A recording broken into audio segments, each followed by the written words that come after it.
Hi everyone, welcome back to the Techie Dialogue channel. In this video, we will learn how to change repo name in GitHub and understand how you can quickly change a file name directly from your repository. Step 1.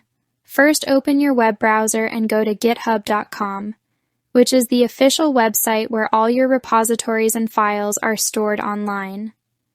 This step is important because you must access GitHub before making any changes. Step 2.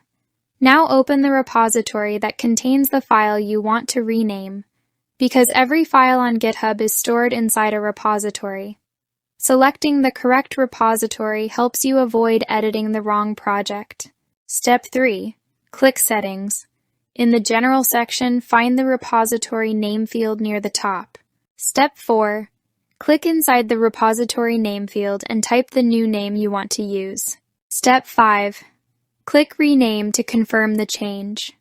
This step finalizes the rename and updates the repository. Thanks for watching, and don't forget to subscribe to the Techie Dialogue channel for more helpful Git and GitHub tutorials.